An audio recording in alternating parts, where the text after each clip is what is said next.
اپنے خرچ سے جمعیت علماء کا 1 پیسہ کیا پھوکی کوڑی بھی نہیں لگی. آپ ہی لوگ کروڑوں روپیہ خرچ کر کے اپنی بسوں کا خود ہی انتظام کر کے یہاں تشریف لائے دعوت پر اور آ کر بیٹھے. جمعیت علماء ہند کے خدام کے دل میں اس کی بڑی قدر ہے. اللہ آپ حضرات کو اس کا بہتر بدلہ عطا فرمائے. میرے محترم بزرگوں، آج ہی کا مسئلہ یہ نہیں ہے.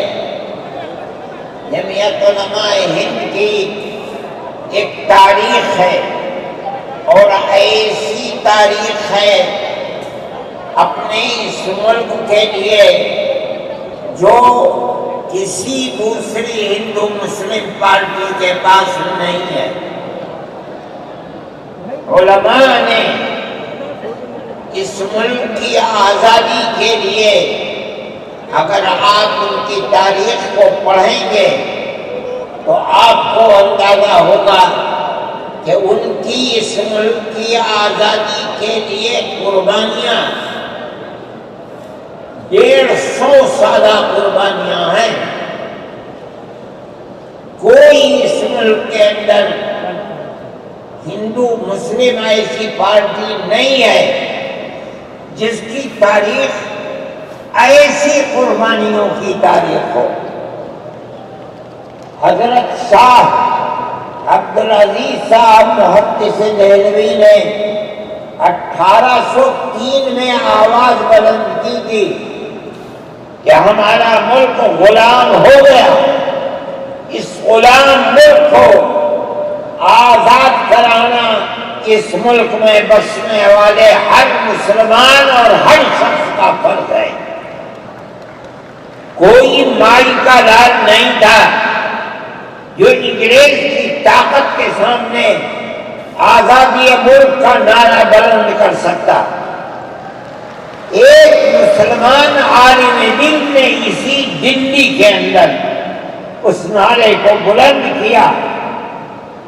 اس کی جائیداد قرض کر لی گئی، اس کے مدرسے کو دفن کر دیا گیا، اس کو دلی بدر کر دیا گیا. لیکن یہ مسلمان ایسے نہیں تھے جو کسی ملک کے پیسے یا اس کی سطوت اور اس کی طاقت کے سامنے سر جھکا دیں گے. جو انہوں نے اپنا موقف اختیار کیا تھا پتھر کی چٹان کی طرح، اسی طرح اس موقف کے اوپر کھڑے رہے. سب سے پہلا جہاد سن 1932 کے اندر ہوا. ہندوستانی لوگ تو جانتے بھی نہیں، اور اس کے اندر لوگ ڈر گئے، ختم ہو گئے. شاہ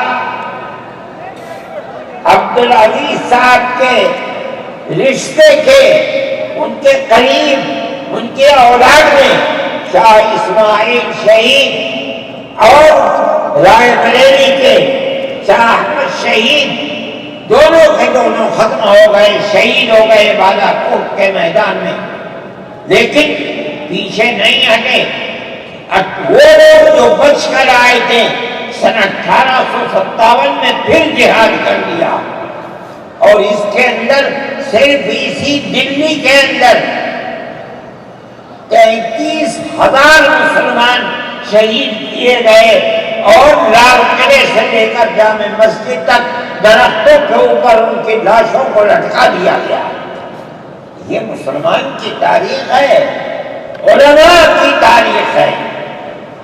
بتائیں کون ہے جس کی زندگی کے اندر یہ تاریخ مل سکتی ہے؟ میں کہتا ہوں، لاکھوں آدمی کے سامنے کہتا ہوں، کوئی مائی کا لال ہے جس نے اس ملک کی اس طرح خدمت کی ہو جس طرح مسلمان علماء نے خدمت کی ہے؟ میرے بھائی، جب یہ علماء انہی مجاہدین کی بنائی ہوئی جماعت ہے ہم تو ان کے جوتے سیدھے کرنے والے ہیں. ہمارا کیا کام ہے؟ ایک ہی کام ہے کہ انہوں نے جو جمعیت کی بنیاد کے اندر ہندو مسلم اتحاد اور ملک کے ہر بسنے والے کو ایک پیغام دیا تھا پیار و محبت کا، ہم اسی پیغام کو لیے بیٹھے ہوئے ہیں. ہمارا کام صرف اتنا ہے. دنیا توڑنا چاہتی ہے، حکومتیں برباد کرنا چاہتی ہے، فرقہ پرست ذہنیت آگ لگانا چاہتی ہے، یہ نعرہ دینا چاہتی ہے کہ ہندو الگ، سکھ الگ، مسلمان الگ. ہم کہتے ہیں نہیں، ہندو مسلم سکھ عیسائی بھائی بھائی. یہ ہمارا پیغام نہیں ہے، ان بزرگوں کا پیغام ہے جنہوں نے پھانسیوں کے تختوں کو چوما، اپنے اس ملک کے لیے چوما ہے، اس کی آزادی کے لیے چوما ہے. اس ملک کے اندر یگانگت اتحاد جس کو آج آگ لگایا جا رہا ہے، ہمارے بزرگوں نے اسی اتحاد کے لیے اپنی قیمتی جانوں کو قربان کیا ہے، اور ان کا مقصد یہ تھا کہ ملک آزاد ہو جائے. حکومت ایسی بننی چاہیے جو حکومت سیکولر حکومت ہو، کسی کا حق نہ جائے. کانگریس اس لیے نہیں بنی تھی، یہ 1803 کی آواز ہے کہ ملک غلام ہو گیا، جہاد کرنا فرض ہے. کانگریس کا تو وجود بھی نہیں تھا. کانگریس تو 28 دسمبر 1985 کو بنی ہے، اور اس کا پہلا اجلاس ممبئی کے اندر ہوا ہے. آپ لوگ سمجھیں اس کو، کانگریس ملک کو آزاد کرانے کے لیے نہیں بنی تھی. کانگریس کی تجویز موجود ہے. وہ کہتے ہیں کہ ہندو مسلم ملک کے بسنے والوں کی اس جنگ و جدال سے دو جہاد، سن 32 کا 1857 کا، اس جہاد کے نتیجے میں جو برطانیہ کی حکومت اور ہندوستان کی حکومت میں دوری پیدا ہو گئی ہے، کانگریس کا مقصد تھا کہ اس دوری کو ختم کر دیا جائے، ملک کو اپنے گردن سے زنجیر غلامی کی نکال کر توڑ دیا جائے. کانگریس کا مقصد نہیں تھا. میں آپ سے کہتا ہوں یہ بات ہے، اور کانگریس کی تجویز میں موجود ہے، کوئی اس کی تردید نہیں کر سکتا. کسی نے حضرت گنگوہی رحمت اللہ علیہ سے پوچھا کہ ایک جماعت بنی ہے جو ہندوؤں نے بنائی ہے، مسلمان اس جماعت میں شریک ہو سکتا ہے؟ حضرت نے فتویٰ دیا اور یہ کہا کہ جس طرح اپنے کاروبار میں ہندو مسلمان شریک ہو سکتا ہے، اسی طرح اس پارٹی کے اندر بھی ہندو مسلمان شریک ہو سکتا ہے، بشرطے کہ دین کو کوئی نقصان نہ پہنچے. اس فتوے کا نام ہے نصرت الابرار. جو پرانی مکتبیں ہیں، لائبریریاں ہیں، یہ آج بھی وہاں موجود ہے. یہ صرف فتویٰ نہیں ہے، یہ اس لیے ہے کہ یہ اشارہ ہے کہ مسلمانوں کو کانگریس کے ساتھ شریک ہونا چاہیے، اور کانگریس کے اس نظریے کو بدلنا چاہیے. کانگریس کے اندر مستقل غلامی کی زنجیر کو توڑنے کے لیے اور انگریز کے ساتھ جہاد کرنے کے لیے تیار کرنا چاہیے. مسلمان جوخ در جوخ اس کے اندر شریک ہوئے، کانگریس کے اس نظریے کو بدل دیا اور کانگریس کو ملک کی آزادی کے لیے کھڑا کر دیا. یہ مسلمان کا، علماء کا، جمعیت علماء کا کردار ہے. کوئی مانے نہ مانے، تاریخ میں لکھی ہوئی چیزیں ہیں. ہم سے پوچھے، ہم وہ تاریخ کی لکھی ہوئی چیزیں دیں گے. ہماری تاریخ کو مٹا دیا گیا. وہ طبقہ جو آج ملک کے اندر اسلام اور مسلمانوں کو دفن کرنا چاہتا ہے وہ ہماری تاریخ کو دفن کرنے کے اندر کامیاب ہو گیا. مگر ہم کہتے ہیں کہ ہماری تاریخ ہے. میرے بھائی ملک اسی طرح چلتا رہا. جیسے جیسے آزادی قریب آتی رہی جمعیت علماء ہند وہ تنہا ایک جماعت تھی جو برابر موتی لال نہرو، جواہر لال نہرو، گاندھی جی سے یہ بات کہتی رہی کہ ہمیں ضمانت دو.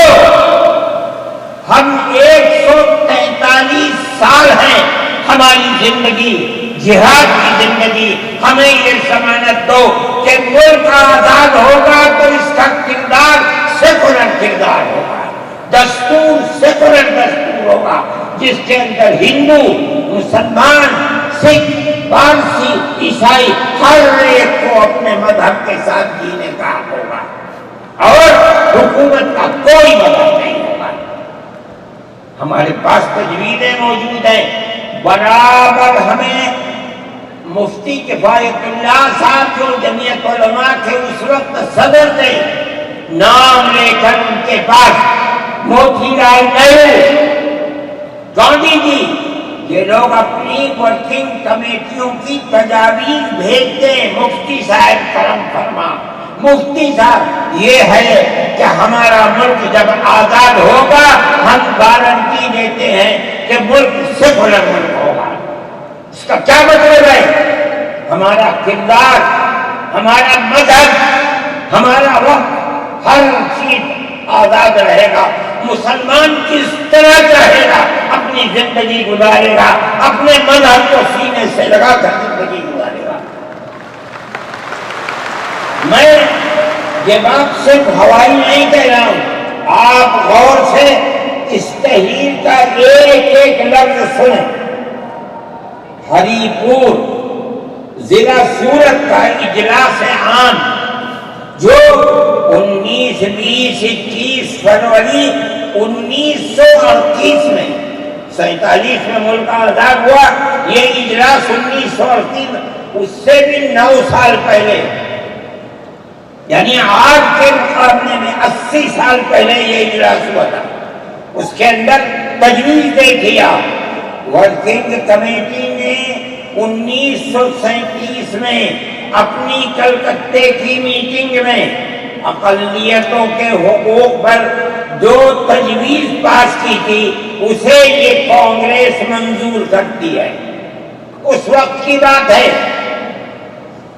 اور نئے سرے سے اعلان کرتی ہے کہ ہندوستان کی اقلیتوں کے تمدنی، مذہبی اور لسانی حقوق کی حفاظت کرنا کانگریس کا پہلا فرض اور بنیادی پالیسی ہے. تاکہ حکومت کی کسی بھی ایسی اسکیم میں جس میں کانگریس شریک ہو اقلیتوں کو ترقی اور نشو و نما کا زیادہ سے زیادہ موقع مل سکے. آپ الفاظ پر غور کیجیے. اور وہ قوم کی سیاسی، اقتصادی اور کلچرل زندگی میں پورا حصہ لے سکے.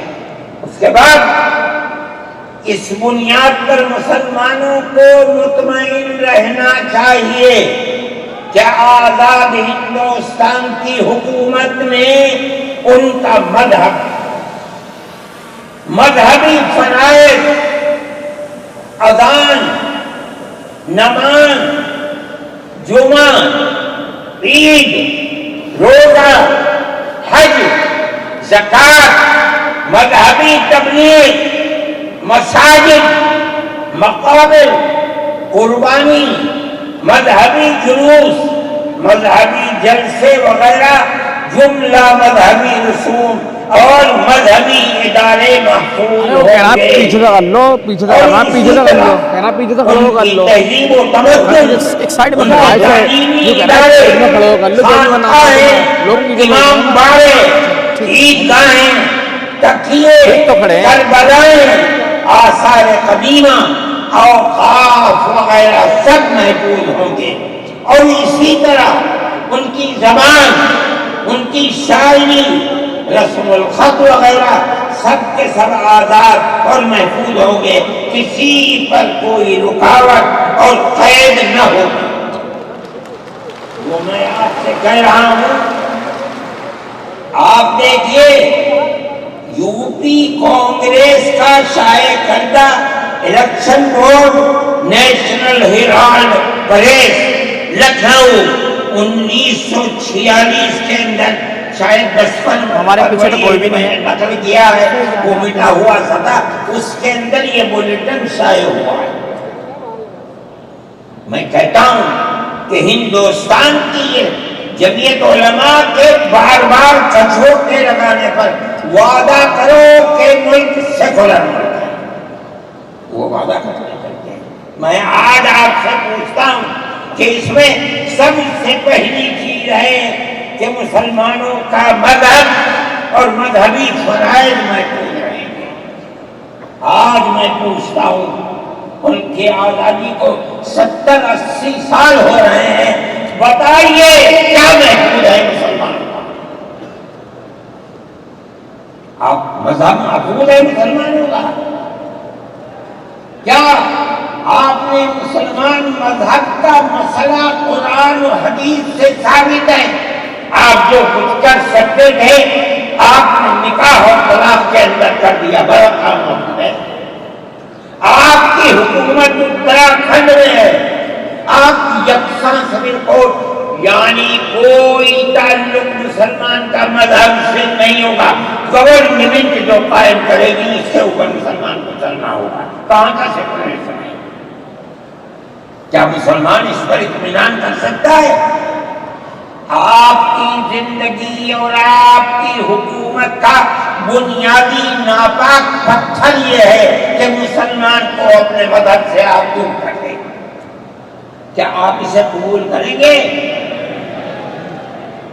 یہ آج کی حکومت کا یہ مسئلہ ہے۔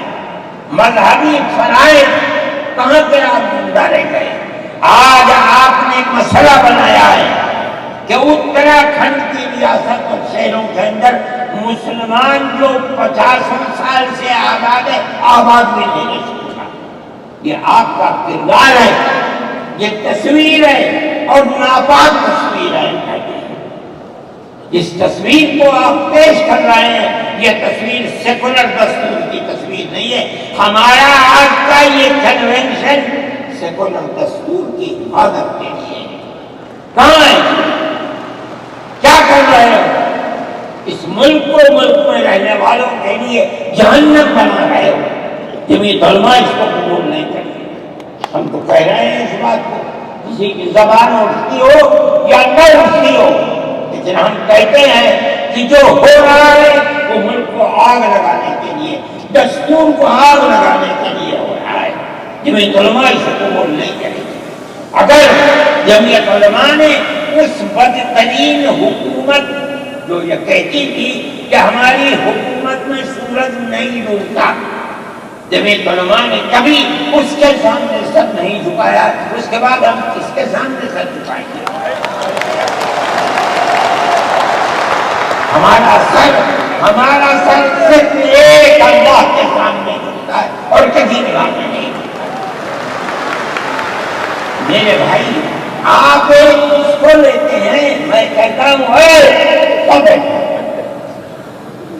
آپ کیا کہتے ہیں؟ اس کے اندر جہاں ہے وہاں اسی طریقے سے اوقاف وغیرہ سب محفوظ ہوں گے۔ اوقاف محفوظ ہیں، یہ آپ کے سامنے حضرت مولانا بیٹھے ہوئے نے تقریر کی ہے۔ اوقاف کو ہڑپنا چاہیے۔ ہماری مسجدیں اسی دلی کے اندر 400 500 سال کی مسجدیں ہیں، جس میں جمعیت علماء کا دفتر بنا ہوا ہے، عبد النبی اکبر کے زمانے کی مسجد ہے، اور کتنی مسجدیں جن کے پاس اوقاف اللہ اکبر لاکھوں کروڑوں کے اوقاف ہیں۔ جونپور میں جا کر کے دیکھو کیسی مسجدیں ہیں، دلی کے قرب و جوار میں دیکھو کتنی بڑی بڑی مسجدیں ہیں۔ ہندوستان کا وہ طبقہ جو ان مساجد کے اوقاف کو ہڑپ کرنا چاہتا ہے، کہتا ہے اگر کسی وقت زمین یا مسجد یا کسی بھی چیز کے کاغذات وقف کے نہیں آئے اس کو وقف نہیں مانا جائے گا۔ کون 500 سال پرانے کاغذات لا کر پیش کر دے گا؟ قانون یہ تھا کہ جو مسجد بنی ہے، جو وقف پر بنتی ہے وہ وقف ہے۔ آپ کو کیا درد ہے کہ آپ اس اوقاف کو ختم کرتے ہیں؟ اس کا مطلب ہے مسلمانوں کی زمین کو ہڑپ کرنا چاہتے ہو، حرام کھانا چاہتے ہو، اس لیے ان اوقاف کو ہڑپ کرنا چاہتے ہو۔ ہم اس کو قبول نہیں کرتے۔ اوقاف ہمارے آباء و اجداد کے کیے ہوئے ہیں، اوقاف اللہ کی ملکیت میں دیے ہوئے ہیں، مسجدیں بنی ہوئی ہیں، آپ ان کی حفاظت کیجیے، اس لیے کہ ہم اس ملک کے رہنے والے ہیں، ہم باہر سے آئے ہوئے نہیں ہیں۔ اگر ہندو گوجر ہے مسلمان بھی گوجر ہے، اگر ہندو جات ہے مسلمان بھی جات ہے، اگر ہندو راجپوت ہے مسلمان بھی راجپوت ہے۔ جاؤ دیکھو کشمیر کے اندر اگر ہندو بھی رحمت ہے مسلمان بھی رحمت ہے۔ ہم اسی ملک کے رہنے والے ہیں۔ کسی کو اچھا لگا یہ مذہب وہ اس مذہب میں چلا گیا، کسی کو یہ مذہب اچھا لگا وہ اس مذہب میں چلا گیا۔ کیا مذہب کی بنیاد پر اس ملک کے اندر آپ ہمیں جینے کا حق نہیں دیں گے؟ ہم اپنے جینے کا حق کو دیں گے۔ آپ نے جس سیاست کو اختیار کیا، آپ 2 الیکشن پہلے دیکھیے کس قوت کے ساتھ بی جے پی آئی تھی۔ آپ نے جس پالیسی کو اختیار کیا، سیکولرزم کو آگ لگانی چاہیے، اس کا نتیجہ اس الیکشن میں کیا ہوا؟ بی جے پی ہار گئی۔ میں کہتا ہوں کہ اگر چندرا بابو نائیڈو کی بیساکھی نہ ہوتی اور ادھر نتیش کمار کی بیساکھی نہ ہوتی تو بی جے پی گورنمنٹ نہیں بنا سکتی۔ کیوں ہوا؟ وہ 14 سال پہلے اتنی قوت کے ساتھ آئی تھی کہ لگتا تھا کسی دوسری جماعت کا چراغ ہی نہیں جل رہا ہے، وہ چراغ آج بجھ کیسے گیا؟ اس پالیسی کی وجہ سے۔ ملک کی پالیسی اگر بھائی بھائی کی ہوگی تو زندہ رہے گا۔ ایک باپ کی اولاد 5 4 3 اگر پیار و محبت کے ساتھ رہیں گے وہ گھر آباد رہے گا، اگر دشمنی ہوگی سب برباد ہو جائیں گے۔ ہماری یہ پالیسی ہے کہ ہندو مسلمان سکھ عیسائی سب ایک دوسرے کے ساتھ بھائی بھائی ہیں۔ آپ اس پالیسی کو کیوں مخالفت کرتے ہیں؟ ہم اسی طرح چلتے ہیں۔ جمعیت علماء ہند کا یہی کردار ہے،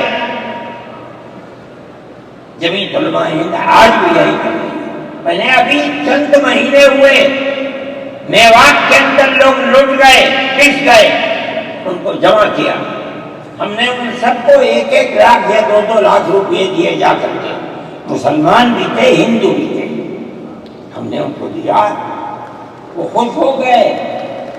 ہم ہر سال تقریباً 1.5 کروڑ روپئے دیتے ہیں بچوں کو جو پڑھنے والے ہوتے ہیں، جو غریب ہوتے ہیں، اونچی تعلیم کے لیے۔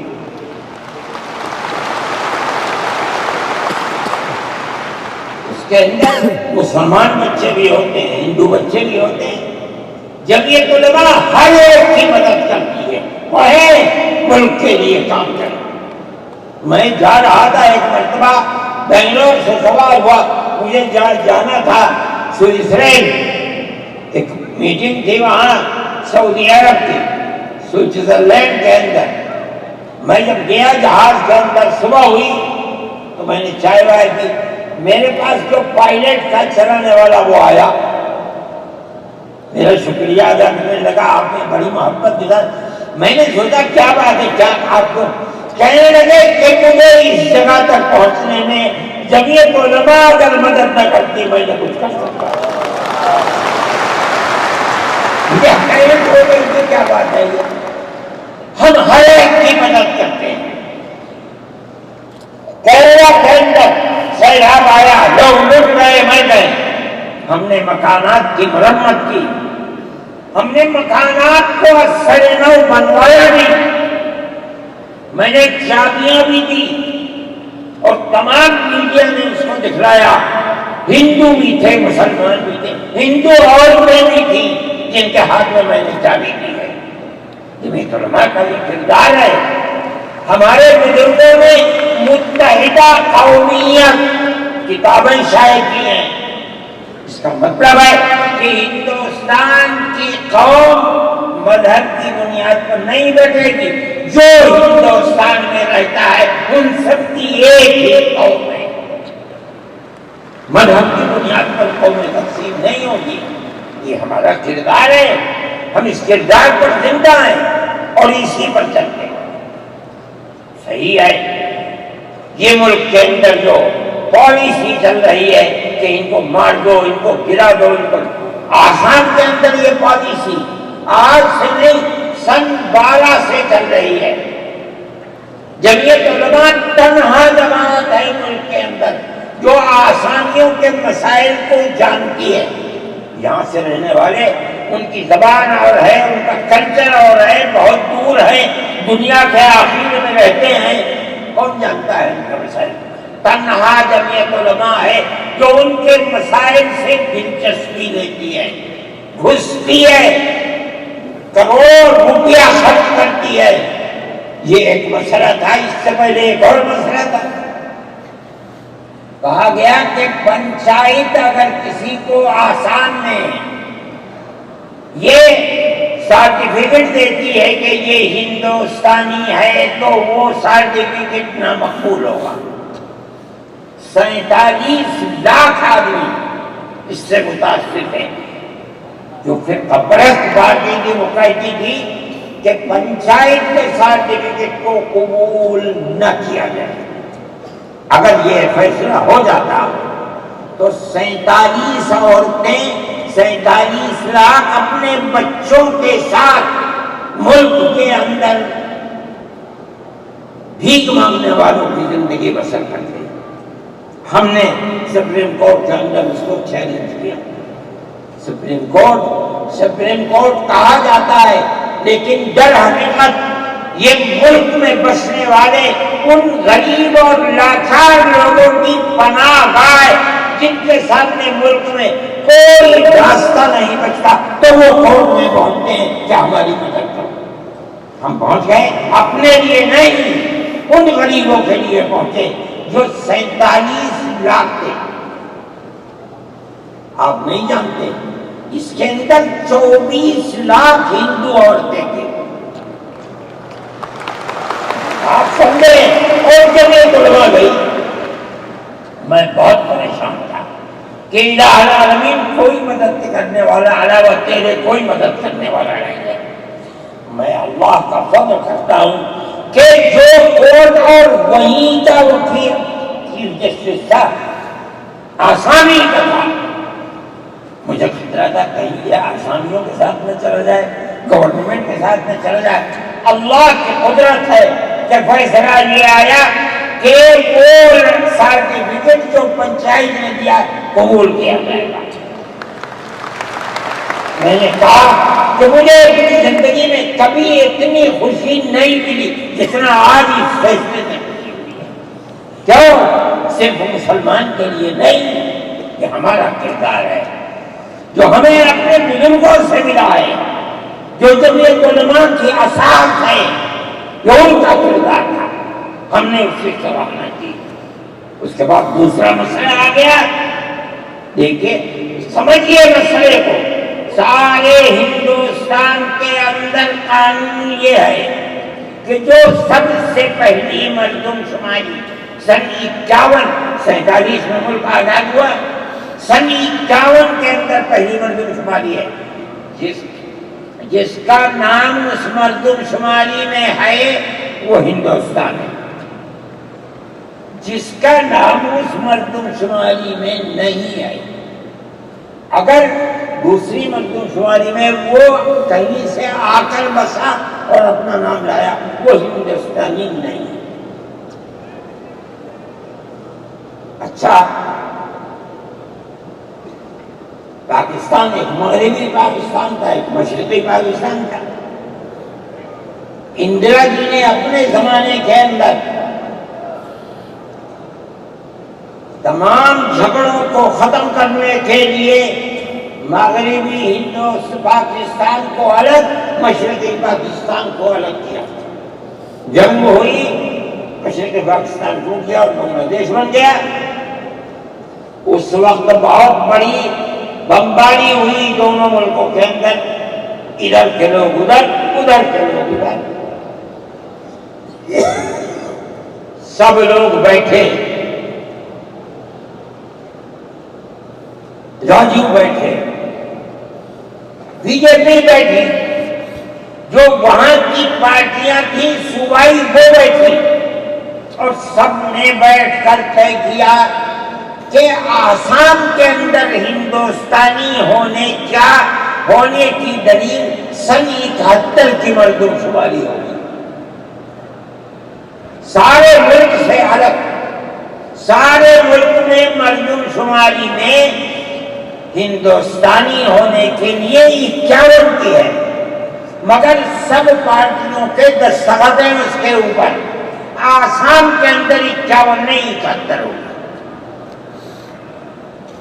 اب آپ دیکھیے، جو فرقہ پرست، اور میں کہتا ہوں ببانگ بول کہتا ہوں کہ آسام کے چیف منسٹر کا کردار بدبودار کردار ہے، خراب کردار ہے، مسلمان کو دفن کرنے کا کردار ہے۔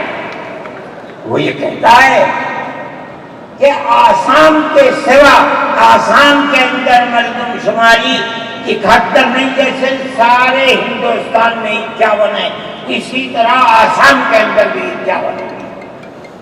آپ سمجھتے ہیں اس کا اثر؟ آج اس کا اثر یہ ہوگا کہ اگر 71 ٹوٹ جائے اور 51 پر آ جائے تو آسام کے اندر 1.5 کروڑ بچے اور بڑے سب ہندوستان سے باہر ہو جائیں۔ کہاں جائیں؟ صرف مسلمان کی مخالفت، کھانا ہضم نہیں ہوتا ہے بغیر مسلمان کی بربادی کے۔ کوئی نہیں تھا، تنہا جمعیت علماء تھی۔ اس کے اندر بڑا کردار ہے مولانا مشتاق انصر کا، جو جمعیت علماء آسام کے صدر ہیں۔ وہ میرے ساتھ شانہ بشانہ کھڑے رہے اور 12 سال سے زیادہ مقدمہ لڑا، کروڑوں روپیہ اس کے اوپر خرچ کیا گیا۔ یہ خدا کی قدرت ہے۔ آج آیا تو یہ طے کر دیا گیا کہ 51 نہیں، آسام میں 71 ہی بنیاد بنے گا۔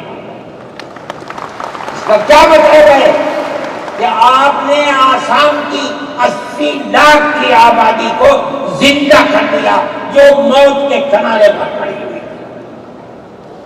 مجھے افسوس ہے کہ لوگوں کا یہ قول مجھ تک پہنچا ہے کہ آسام کے چیف منسٹر سے یہ بات کہی کہ اب کیا ہوا، کہنا ہماری صحت پر کوئی اثر نہیں پڑتا۔ کیا مطلب ہے؟ ہم آسام میں مسلمانوں کو چین کا سانس نہیں لینے دیں گے۔ دیکھیں کب تک چلتے ہیں۔ اگر جمعیت علماء زندہ ہے اور اللہ نے ہمیں زندہ رکھا، ہم دیکھیں گے کہ کیا کرتے ہیں۔ ہم زندہ ہیں۔ یہ جمعیت علماء کا کردار ہے، ہم اس کے پیچھے کرتے ہیں۔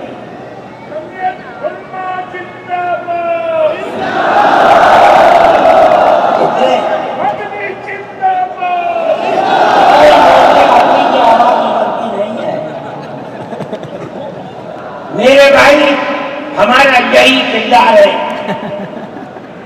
ہم ان مسلمانوں کی مدد کرتے ہیں جو مسلمان مصیبت کا شکار ہیں، یہ فرقہ پرست ذہن جس کا میں ذکر کر رہا ہوں ہر جگہ موجود ہے، ہر وقت موجود تھا، آج یہ زیادہ ہے، پہلے اتنا نہیں تھا۔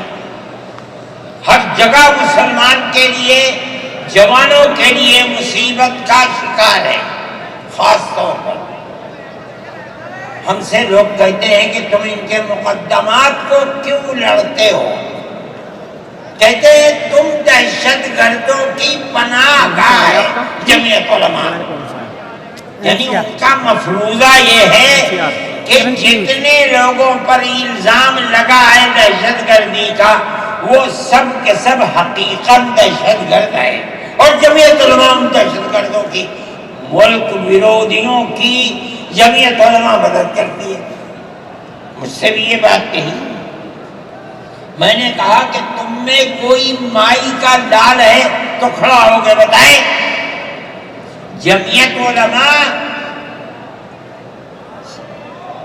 لوور کورٹ نے پھانسی کی سزا دے دی، گجرات کے اندر ہائی کورٹ میں پہنچے، انہوں نے پھانسی کی سزا دے دی۔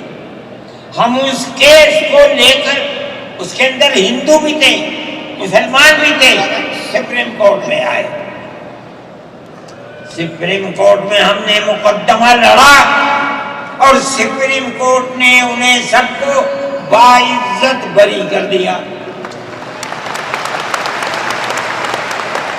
میں نے کہا کہ کسی ملزم کے لیے گورنمنٹ ہندوستان کی حکومت نے حق دیا ہے کہ مقدمہ لڑو۔ اگر کوئی غیر ملکی ہندوستان کے اندر پکڑا جائے، اپنے مدعا کو پیش کرنے کے لیے گورنمنٹ اس کو وکیل دیتی ہے۔ ہم نے کیا جرم کیا ہے؟ ہم انہیں وکیل دیتے ہیں لڑنے کے لیے، بہتر سے بہتر وکیل دیتے ہیں۔ ہم کہتے ہیں کہ لڑو مقدمہ، تاکہ دودھ کا دودھ پانی کا پانی الگ الگ ہو جائے۔ مقدمہ لڑے اور سپریم کورٹ کہتی ہے کہ جھوٹا الزام تھا، جھوٹ ہے جھوٹ ہے جھوٹ ہے۔ ملک کے اندر فرقہ پرستی ہے، دشمنی ہے، ہر طبقے کے اندر ہے۔ کوئی بھی طبقہ، پولیس کا ہو، انتظامیہ کا ہو، کسی کے اوپر جو چاہے الزام لگا دے۔ جمعیت علماء آج بھی جو کیس لڑ رہی ہے، 1050 کیس ہیں جو lower court, high court, supreme court کے اندر لڑ رہی ہے۔ 1050 کیس ہیں اور اس کے اندر 850 ملزم ہیں۔ ہم لڑتے ہیں مقدمہ، ہم یہ سمجھتے ہیں کہ آپ جس کو ہائی کورٹ سپریم کورٹ تک یہ ثابت کر دیں کہ یہ ملزم ہیں، انہوں نے دیش کے ساتھ ویرودھ کیا ہے، ثابت ہو جائے، ہمارا کوئی تعلق اس سے نہیں ہے۔ جب تک ثابت نہ ہو، پولیس کے کہنے سے یا کسی راستے پر چلنے والے کے یہ کہنے سے کہ یہ دیش ویرودھی ہیں، ہم اسے دیش ویرودھی تھوڑے مان لیں گے۔ ہم جاتے ہیں ہائی کورٹ، سپریم کورٹ میں جاتے ہیں اور ہم دودھ کا دودھ پانی کا پانی کرنا چاہتے ہیں، ہمیں آزادی مل جاتی ہے۔ بتائیے جمعیت علماء ہند، جمعیت علماء ہند، نعرہ تکبیر، نعرہ تکبیر، جمعیت علماء ہند، حضرت سید ارشد مدنی صاحب، جمعیت علماء ہند اسی طرح سے کام کر رہی ہے۔ ابھی آپ کے یہاں ہلدوانی کے اندر ہوا، مسجد کو توڑ دیا، شہید کر دیا، گولی چلا کر 6 آدمیوں کو قتل کر دیا۔ اس کے ساتھ ساتھ 101 آدمیوں کو گرفتار کر لیا اور ایسی دفعات ان کے اوپر لگا دی کہ 1.5 سال سے پہلے ان کی ضمانت نہیں ہو سکتی تھی۔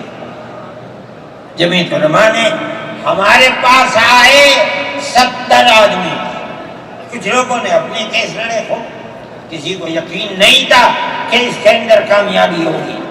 اللہ کی مدد سے ہم نے اپنے وکیل کو بلایا بمبئی سے، اور اس کے بعد جو بہتر سے بہتر سپریم کورٹ کا وکیل تھا اس کو بلایا، اور ہم نے کہا کہ کیس لڑیے۔ 5 پیشیاں ہوئی، اور وہ وہی آتا تھا ہائی کورٹ، نینی تال میں شاید ہائی کورٹ ہے، وہاں جاتا تھا، وہ اپنا مہنگانہ پورا لیتا تھا۔ 2 پیشیاں ہوئی آن لائن، اور 3 پیشیوں میں وہ گیا وہاں وکیل، اور وہ ایک مہیلا تھی وکیل، مگر بہت بہترین وکیل تھی۔ انہوں نے اپنے کیس کو رکھا، اور ہندوستان میں میں نہیں جانتا ہوں جمعیت علماء اتنے کیسوں کو اتنے سال سے لڑ رہی ہے، بیک وقت 50 آدمیوں کی ضمانت ہو جائے، جن میں 6 عورتیں بھی تھیں، یہ پہلی مرتبہ ہوا۔ ہم یہ سوچتے ہیں کہ ہماری بہت بڑی کامیابی ہے، اللہ کا انعام ہے، اس کا فضل ہے، ہم لڑ رہے ہیں اسی طریقے کے اوپر۔ مدارس اسلامیہ، میرے بھائی، مدارس اسلامیہ اس ملک کی مذہبی اعتبار سے جان ہے۔ جمعیت علماء ہمیشہ سے یہ بات کہتی تھی کہ مدارس ام المدارس دارالعلوم دیوبند ہے۔ حضرت نانوتوی رحمۃ اللہ علیہ نے جو دستور بنایا، وہ دستور یہ تھا کہ کسی گورنمنٹ سے کوئی مدد نہیں لی جائے گی۔ المؤمن ينظر بنور اللہ، یہ ان کے دل کے اندر ایک بات آئی۔ میں کہتا ہوں کہ اگر یہ بات نہ ہوتی اور حکومتوں سے پیسے لے لے کر مدارس چلتے، آج ان مدارس کی جان نکل چکی ہوتی۔ آزاد ہے مدارس، کسی گورنمنٹ کا ایک پیسہ ہمارے پاس نہیں ہے۔ مسلمان رکشا چلانے والا، مزدوری کرنے والا، دولت مند، کاروبار کرنے والا، ہر مدرسہ ایک ہاتھ سے دیتا ہے، دوسرے ہاتھ سے پتہ نہیں چلتا۔ اللہ کا فضل ہے۔ اسی طرح مدارس دین کی خدمت کر رہے ہیں۔ ہم یہ سمجھتے ہیں کہ دین کی بقا ہندوستان کے اندر، اس کے اندر بنیادی کردار مدارس اسلامیہ کا ہے۔ لوگ کہتے ہیں تبلیغ کا ہے، میں کہتا ہوں ہاں تبلیغ کا بھی ہے، اصل کردار مدارس اسلامیہ کا ہے۔ ارے بھائی، مولانا الیاس صاحب رحمۃ اللہ علیہ نے تبلیغ کی بنیاد رکھی، کہاں کے تھے؟ مدرسوں میں پڑھ کر کے نکلے تھے۔ مولانا یوسف صاحب نے کام کیا اپنے باپ کے طریقے پر، کہاں سے نکلے؟ مدرسے سے پڑھ کر کے نکلے تھے۔ مولانا چلے گئے، مولانا انعام صاحب، پھر اس کے بعد مولانا الہاد صاحب۔ آج دیکھ لیجئے جو بچے کام کر رہے ہیں وہ سب مدرسوں سے پڑھ کر کے، ان کی اولاد بھی مدرسوں کے اندر پڑھ۔ اصل کردار دنیا کے اندر، ہندوستان میں نہیں، چاہے جہاں دنیا میں چلے جاؤ، اصل کردار مدارس اسلامیہ کا ہے۔ اگر کسی روئے زمین میں آج کہیں کوئی مسلمان اللہ کہتا ہے، میں سمجھتا ہوں دیکھ لو کہیں نہ کہیں کسی مدرسے سے جڑا ہوا ہوگا۔ نعرہ تکبیر! مدارس اسلامیہ! ہندوستان!